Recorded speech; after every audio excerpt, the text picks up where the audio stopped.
Last time we took a look at an explicit control evaluator for Lisp, and that bridged the gap between all of these high-level languages like Lisp and the query language and all of that stuff, bridged the gap between that and a conventional register machine.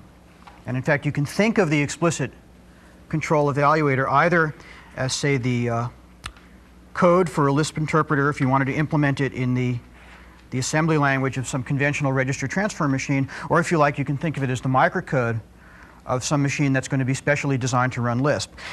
In either case, what we're doing is we're taking a machine that speaks some low-level language, and we're raising the machine to a high-level language like Lisp by writing an interpreter. So for instance, here conceptually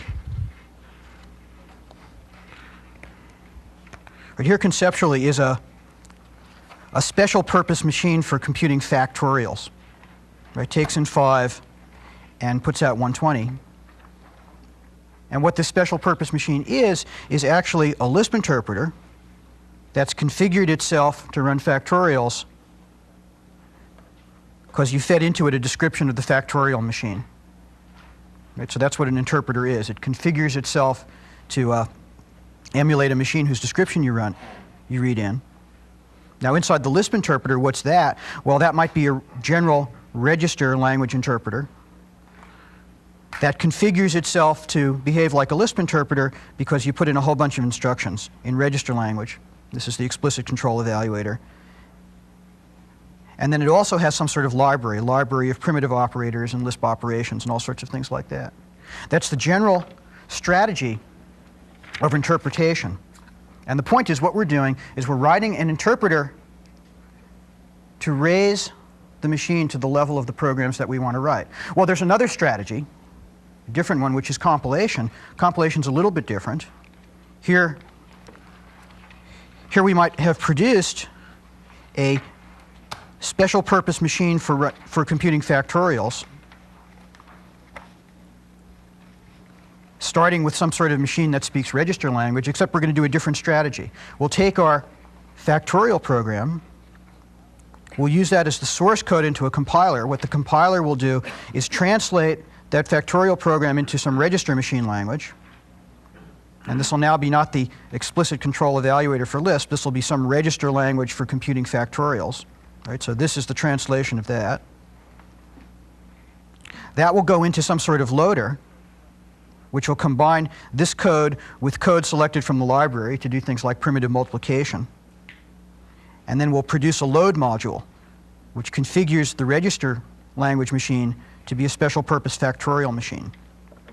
Right, so that's a different strategy. In interpretation, we're raising the machine to the level of our language, like Lisp. In compilation, we're taking our program and lowering it to the language that's spoken by the machine.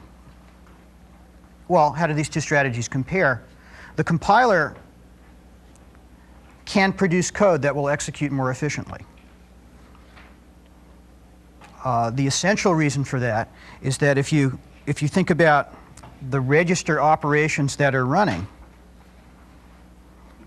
right, the interpreter has to produce register operations which in principle are going to be general enough to execute any Lisp procedure, whereas the compiler only has to worry about producing a special bunch of register operations for doing the particular Lisp procedure that you've compiled.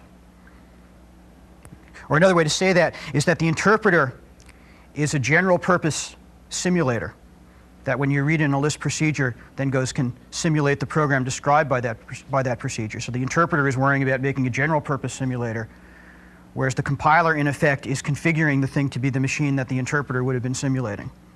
So the compiler can be faster. Okay.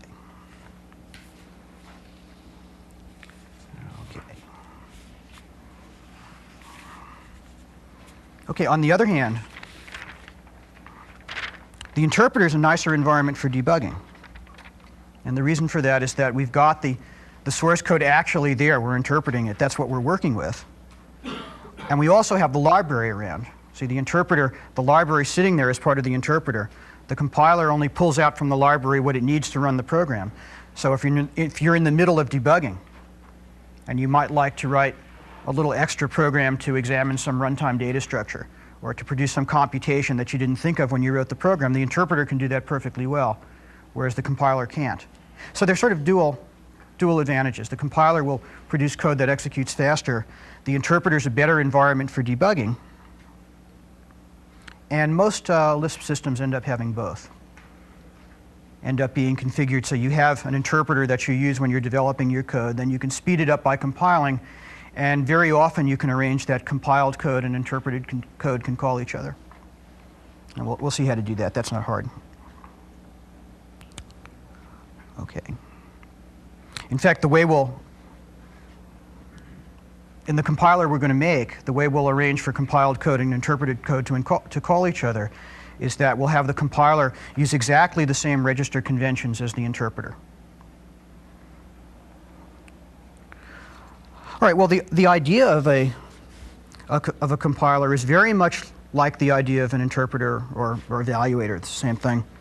So the evaluator walks over the code and performs some register operations. Right, that's what we did yesterday. Well, the compiler essentially would like to walk over the code and produce the register operations that the evaluator would have done were it evaluating the thing. Right, and that gives us a model for how to implement a 0th order compiler. Right, a very bad compiler, but essentially a compiler. A model for doing that is you just take the evaluator, you run it over the code, but instead of executing the actual operations, you just save them away. And that's your compiled code. So let me give you an example of that. Right, suppose we're going to compile, suppose we want to compile the expression f of x.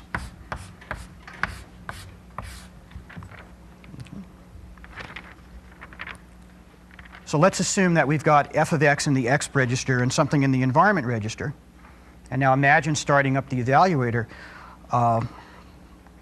Well, it looks at the expression and it sees that it's an application.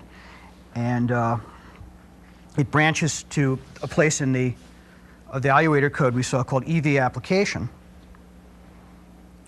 And then it begins, it stores away the operands in unev, and then it's going to put the operator in exp, and it's going to go recursively evaluate it. That's the process that we walked through. And if you start looking at the code, you start seeing some register operations. You see assign to unev the operands, assign to exp the operator, save the environment, generate that, and so on. Well, if we look on the overhead here, right, we can see those operations starting to be produced. Here's sort of the first real operation that the evaluator would have done. It pulls the operands out of the exp register and assigns it to unev. And then it assigns something to the expression register, and it saves continue, and it saves env. And all I'm doing here is writing down the register assignments that the evaluator would have done in executing that code, and you can zoom out a little bit. Altogether, there are about 19 operations there. And this will be the piece of code up until the point where the evaluator branches off to apply dispatch. And in fact, in this compiler, we're not going to worry about apply dispatch at all. We're going to have both interpreted code and compile code. Always evaluate procedures, always apply procedures by going to apply dispatch. And that will easily allow interpreted code and compiled code to call each other. Okay. Well, in principle, that's all we need to do. Right? You just run the evaluator. See, the compiler is a lot like the evaluator. You run it, except it stashes away these operations instead of actually executing them. Well, that's not quite true. There's only one little lie in that. What you have to worry about is if you have a predicate, right? If you have some kind of test you want to do, obviously at the point when you're compiling it, you don't know which branch of a conditional like this you're going to do. Right? So you can't say which one the evaluator would have done. So all you do there is very simple. You compile both branches. So you compile a structure that looks like this. That'll compile into something that says the code for P, and it puts its result in, say, the val register.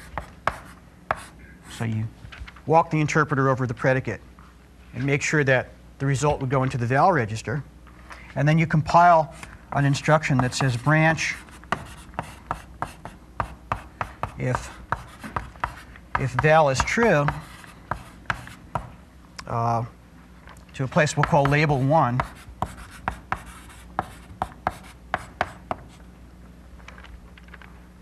Then we'll put the code for B. So walk the interpreter over B, and then put in an instruction that says go to the next thing, whatever was supposed to happen after this thing was done.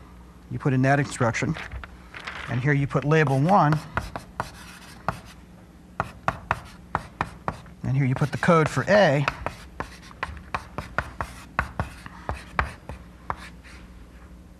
And you put go to next thing.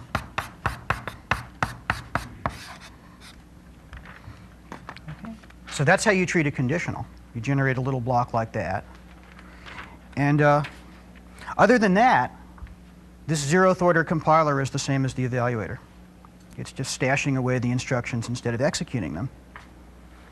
That seems pretty simple, but we've gained something by that. See, already that's going to be more efficient than the evaluator. Because if you watch the evaluator run, it's not only generating the register operations we wrote down, it's also doing things to decide which ones to generate. So the very first thing it does, say here, for instance, is go do some tests and decide that this is an application. And then branch off to the place that handles applications. In other words, what the evaluator is doing is simultaneously analyzing the code to see what to do and running these operations. And if you run the evaluator a million times, that analysis phase happens a million times. Whereas in the compiler, it's happened once, and then you just have the register operations themselves. OK, that's a 0th order compiler, but it is a wretched, wretched compiler. It's really dumb. All right, let's go back and look at this overhead. So look at some of the operations this thing is doing. We're supposedly looking at the operations and interpreting f of x. Now look here what it's doing. For example, here, it assigns to exp the operator in fetch of exp. But see, there's no reason to do that because the compiler knows that the operator of fetch of exp is f right here. So there's no reason why this instruction should say that. It should say, well, assign to exp f. Or in fact, you don't need exp at all. There's no reason it should have exp at all. What did exp get used for? Well, if we come down here, we're going to assign to val, look up the stuff in exp in the environment. So what we really should do is get rid of the exp register altogether and just change this instruction to say assign to val, look up the variable value of the symbol f in the environment. Similarly, back up here, we don't need unev at all because we know what the operands of fetch of exp are for this piece of code. It's the list x. So in some sense, you don't want unev and exp at all. See, what they really are, in some sense, those aren't registers of the actual machine that's supposed to run. Those are registers that have to do with arranging the thing that can simulate that machine. So they're always going to hold expressions which, from the compiler's point of view, are just constants, so can be put right into the code. So you can forget about all the operations worrying about exp and unev and just use those constants. Similarly, again, if we go back and look here, there are things like assign to continue eval args. Now that has nothing to do with anything. That was just the evaluator keeping track of where it should go next, right, to evaluate the arguments in some application. But of course that's irrelevant to the compiler because the analysis phase will have already done that. Right, so this is completely irrelevant. So a lot of these assignments to continue have not to do where the running machine is supposed to continue and keeping track of its state. It has to do with where the evaluator analysis should continue, and those are completely irrelevant, so we can get rid of them. Okay. All right. Okay. Okay, well, if we simply do that, make those kinds of optimizations, get rid of worrying about exp and unev, and get rid of these irrelevant register assignments to continue, then we can take this literal code, right, these sort of 19 instructions that the evaluator would have done, and then replace them. Let's look at the slide. Right, replace them by, we get rid of about half of them. Right, and again, this is just sort of filtering what the evaluator would have done by getting rid of the irrelevant stuff. And you see, for instance, here where the evaluator said assign val, look up variable value, fetch of x, here we have put in the constant f. Here we've put in the constant x. Okay. So there's a little better compiler. It's still pretty dumb. It's still doing a lot of dumb things. And again, if we go look at the slide again, look at the very beginning here. We see a save the environment, assign something to the val register, and restore the environment. Where'd that come from? That came from the evaluator back here saying, oh, I'm in the middle of evaluating an application. So I'm going to recursively call eval dispatch. So I'd better save the thing I'm going to need later, which is the environment. This was the result of recursively calling eval dispatch. It was evaluating the symbol f in that case. Then it came back from eval dispatch, restored the environment. But in fact, the actual thing it ended up doing in the evaluation is not going to hurt the environment at all. So there's no reason to be saving the environment and restoring the environment here. All right, similarly, here I'm saving the argument list. That's a piece of the argument evaluation loop, saving the argument list. And here you restore it, but the actual thing that you ended up doing didn't trash the argument list. So there was no reason to save it. All right, so another way to say that is that the evaluator has to be maximally pessimistic, because as far from its point of view, it's just going off to evaluate something. So it better save what it's going to need later. But once you've done the analysis, the compiler is in a position to say, well, what actually did I need to save? And doesn't need to be as careful as the evaluator, because it knows what it actually needs. Well, in any case, if we do that and eliminate all those redundant saves and restores, then we can get it down to this. And you see there are actually only three instructions that we actually need, down from the initial 11 or so, or the initial 20 or so in the original one. Okay, and that's just saying, of those register operations, which ones did we actually need? Okay. All right. Let me just sort of summarize that in another way, just to show you in a little better picture. Here's a picture of starting. This is looking at all the saves and restores. Right, so here's the expression f of x, and then this traces through, on the bottom here, the various places in the evaluator that were passed when the evaluation happened. And then here you see arrows. Arrow down means a register saved. So the first thing that happened is the environment got saved. And over here, the environment got restored. And so they're all the pairs of stack operations. Now, if you go ahead and say, well, let's remember that that unev, for instance, is a completely useless register. And if we use the constant structure of the code, well, we don't need to save unev. We don't need unev at all. And then depending on how we set up the discipline of calling other things that apply, we may or may not need to save continue.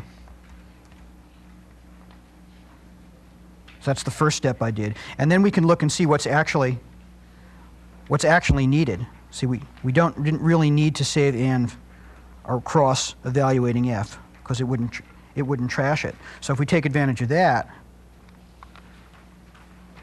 then see, the evaluation of f here doesn't really need to worry about hurting env. And similarly, the evaluation of x here,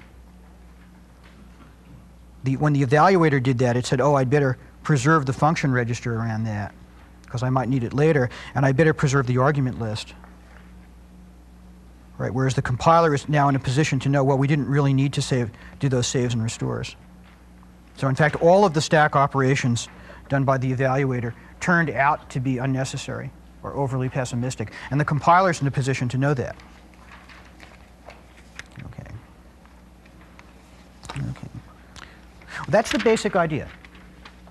Right? We take the evaluator, we eliminate the things that you don't need that in some sense have nothing to do with the compiler at all, just the evaluator. And then you see which stack operations are unnecessary.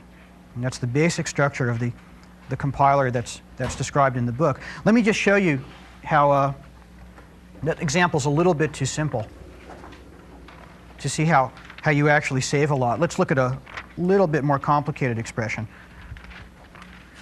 That f of g of x and 1. And I'm not going to go through all the code. There's a fair pile of it. I think there's something like 16 pairs of register saves and restores as the evaluator walks through that. Here's a diagram of them. Right, so you see what's going on. You start out by, the evaluator says, oh, I'm about to do an application. I'll preserve the environment. I'll restore it here. Then I'm about to do the first operand. Here it recursively goes to the evaluator. The evaluator says, oh, this is an application. I'll save the environment, do the operator of that combination, restore it here. This restore matches that save, right, and so on. There's unev here, which turns out to be completely unnecessary.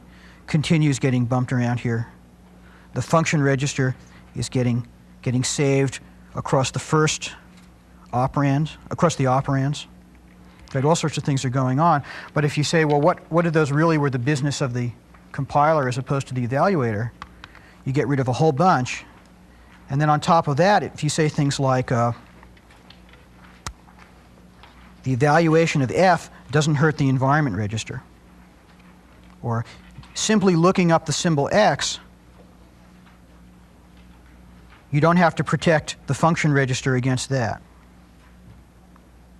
Right, so you come down to just a couple of pairs here, and still you can do a little better. Look what's going on here with the environment register. The environment register comes along and says, oh, here's a combination. This evaluator, by the way, doesn't know anything about G.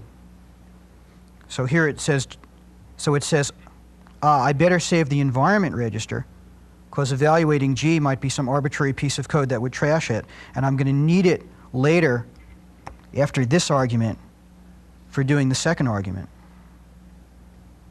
So that's why this one didn't go away, because the compiler made no assumptions about what G would do. On the other hand, if you look at what the second argument is, that's just looking up 1. That doesn't need this environment register. So there's no reason to save it. So in fact, you can get rid of that one too.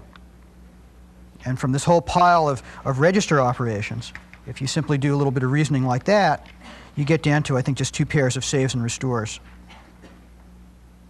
And those, in fact, could go away further if you knew something about G. Okay. All right, so again, the general idea is that the reason the compiler can be better is that the interpreter doesn't know what it's about to encounter. It has to be maximally pessimistic in saving things to protect itself. The compiler only has to deal with what actually had to be saved. And there are 2 reasons that something might not have to be saved. One is that what you're protecting it against, in fact, didn't trash the register, like it was just a variable lookup. And the other one is that the thing that you were saving it for might turn out not to actually need it. So those are the two basic pieces of knowledge that the compiler can take advantage of in making the code more efficient.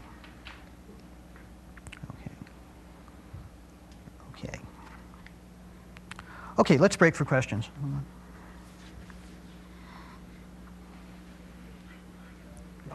You kept saying that the uneval register or unev register didn't need to be used at all. Does that mean that you could just have a 6-register machine, or is that in these particular examples it didn't need to be used? For the compiler, you could generate code for the 6-register 5, right? Because the X goes away also. Assuming, yeah, you can get rid of both exp and unev, because see, those are data structures of the evaluator. Those are all things that would be constants from the point of view of the compiler. The only thing is this particular compiler is set up so that interpreted code and compiled code can coexist. So the way to think about it is maybe you build a chip, which is the evaluator, and what the compiler might do is generate code for that chip. It just wouldn't use 2 of the registers.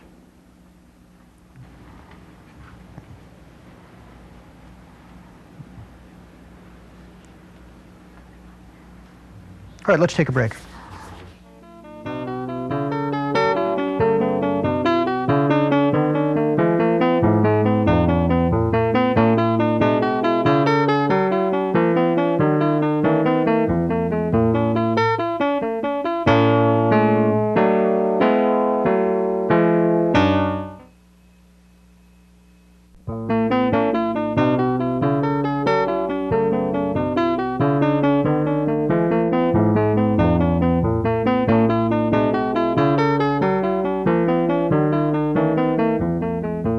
Just looked at what the compiler is supposed to do. Now let's very briefly look at how this gets accomplished.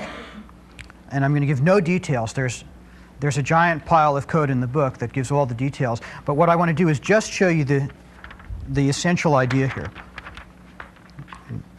Worry about the details some other time. Let's imagine that we're compiling an expression that looks like there's some operator and there are 2 arguments.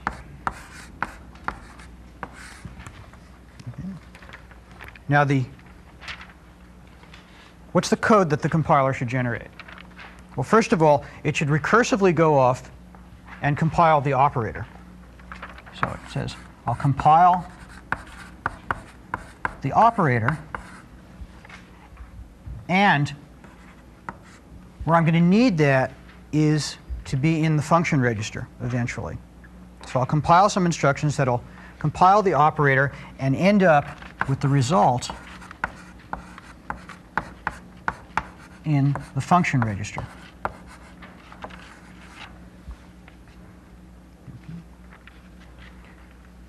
The next thing it's going to do, another piece, is to say, well, I have to compile the first argument, so it calls itself recursively. And let's say the result will go into val.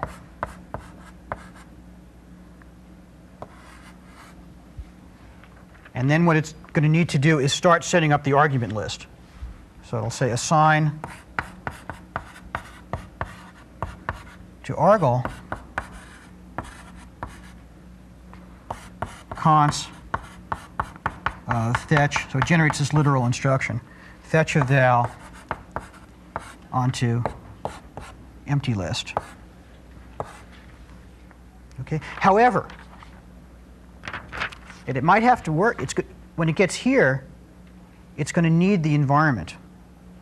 It's going to need whatever environment was here in order to do this evaluation of the first argument. So it has to ensure that the compilation of this operand, or it has to protect the function register against whatever might happen in the compilation of this operand. So it puts a note here and says, oh, this piece should be done preserving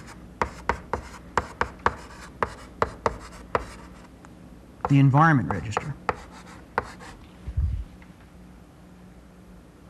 Similarly here, after it gets done compiling the first operand, it's going to say, I better compile, I'm going to need to know the environment for the second operand. So it puts a little note here saying, yeah, this is also done preserving env. All right, now it goes on and says, well, the next chunk of code is the one that's going to compile the second argument. And let's say it'll compile it with a targeted to val, as they say. And then it'll generate the literal instruction building up the argument list. So it'll say assign to argle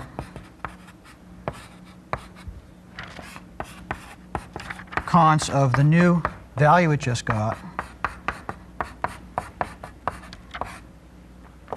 onto the old argument list.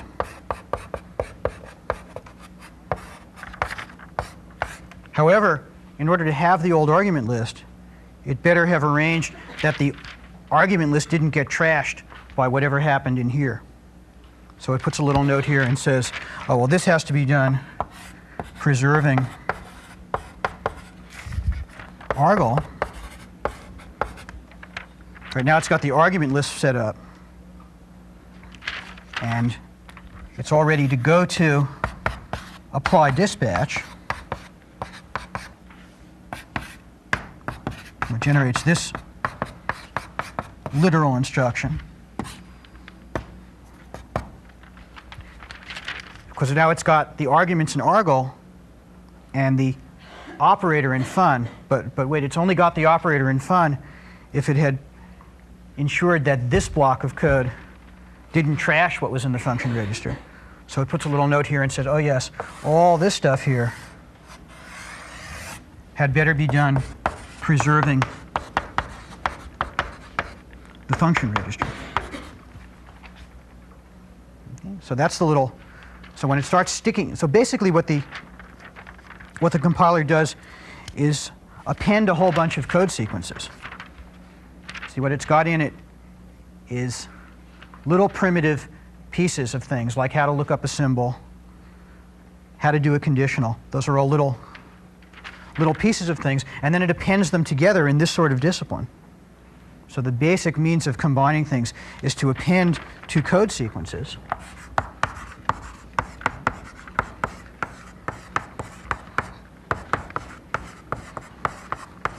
That's what's going on here.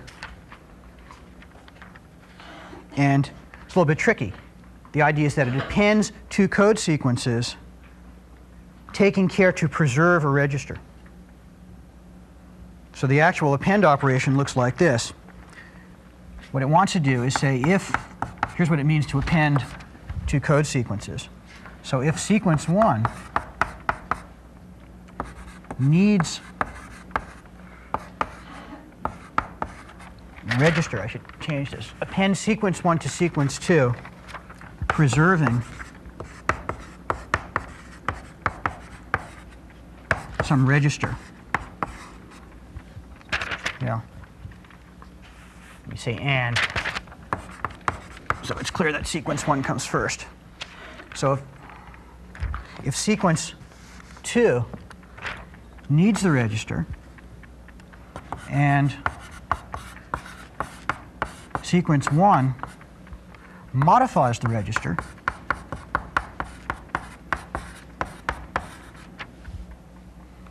then the instructions that the compiler spits out are save the register. Right, here's the code.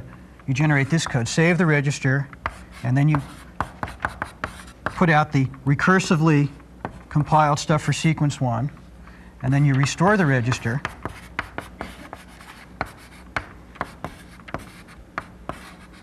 And then you put out the recursively compiled stuff for sequence 2.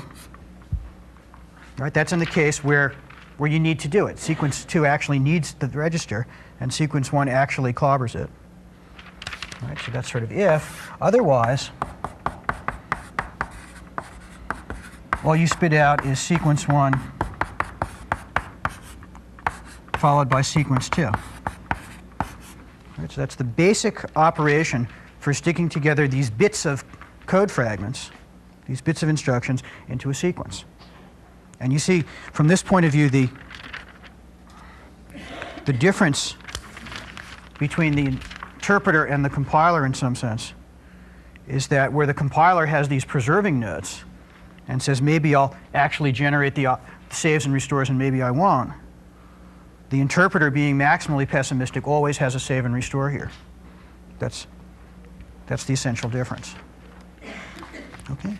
Well, in order to do this, of course, the compiler needs some theory of what code sequences need and modify registers. So the tiny little fragments that you put in, like the basic primitive code fragments, say, what are the operations that you do when you look up a variable? Right? What are the sequence of things that you do when you compile a constant or apply a function? Those have little notations in there about what they need and what they modify. So the bottom level data structures, well, let's say this, a code sequence to the compiler looks like this. It has the actual sequence of instructions, and then along with it, there's the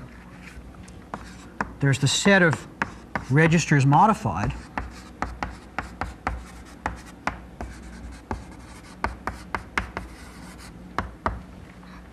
and then there's the set of registers needed.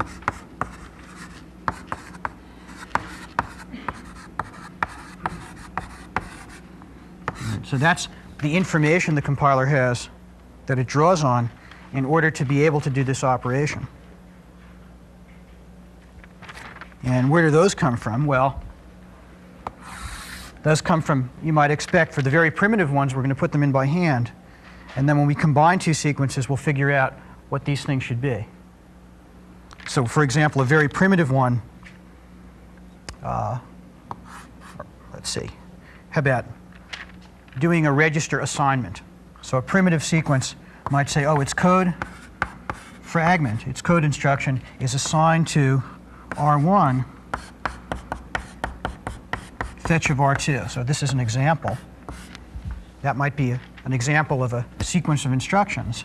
And along with that, it'll say, oh, what I need to remember is that that modifies R1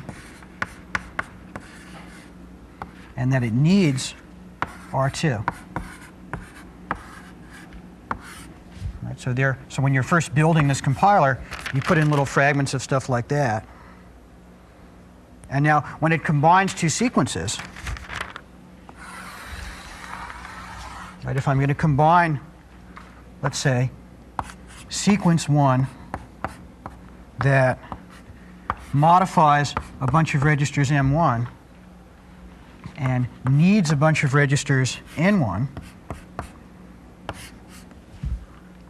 and I'm going to combine that with sequence 2 that modifies a bunch of registers M2 and needs a bunch of registers N2, then, well, we can reason it out. The new code fragment, sequence 1 and followed by sequence 2,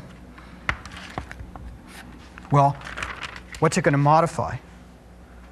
The things that will modify are the things that are modified either by sequence 1 or sequence 2. So the union of these two sets are what the new thing modifies. And then you say, well, what is this? What registers is it going to need? It's going to need the things that are, first of all, needed by sequence 1. So what it needs is sequence 1.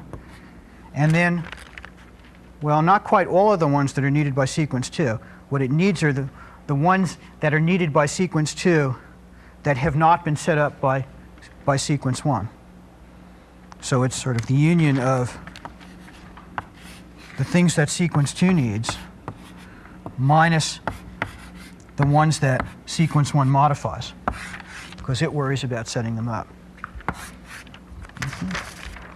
Right, so there's the basic structure of the compiler. The way you do register optimizations is you have some strategies for what needs to be preserved. That depends on a data structure. Well, it depends on the operation of what it means to put things together, preserving something. That depends on knowing what registers are needed and modified by these code fragments. That depends on having little data structures which say a code sequence is the actual instructions, what they modify and what they need. That comes from, at the primitive level, building it in. And there's all, at the primitive level, it's going to be completely obvious what something needs and modifies. Plus, this particular way that says when I build up bigger ones, here's how I generate the new set of registers modified and the new set of registers needed. And that's the whole, well, I shouldn't say that's the whole thing. That's the whole thing except for about 30 pages of details in the book. But it is a perfectly usable rudimentary compiler. Let me kind of show you what it does. Suppose we start out with recursive factorial. And these slides are going to be much too small to read. I just want to flash through the code and show you about how much it is. Right, that starts out with, here's a first block of it, where it compiles a procedure entry and does a bunch of assignments. And this thing is basically up through the part where it sets up to do the predicate and test whether the predicate's true. The second part is what results in the recursive call to fact of n minus 1. And this last part is coming back from that and then taking care of the constant case. So that's about how much code it would produce for factorial. We could make this compiler much, much better, of course. The main way we could make it better is to allow the compiler to make any assumptions at all about what happens when you call a procedure.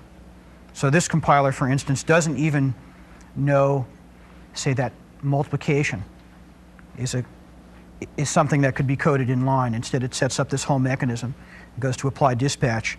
That's a tremendous waste, because what you do every time you go to apply dispatch is you have to const up this argument list, because it's a very general thing you're going to. In any real compiler, of course, you're going to have registers for holding arguments, and you're going to start preserving and saving the way you use those registers, similar to the same strategy here. So that's probably the very main way that this particular compiler in the book could be fixed. There are other things like looking up variable values and making more efficient primitive operations and all sorts of things. Essentially, a good Lisp compiler can absorb an arbitrary amount of effort. And probably one of the reasons that Lisp is slow with compared to languages like Fortran is that if you look over history at the amount of effort that's gone into building Lisp compilers, it's nowhere near the amount of effort that's gone into Fortran compilers. And maybe that's something that'll change over the next couple of years. Okay, let's break.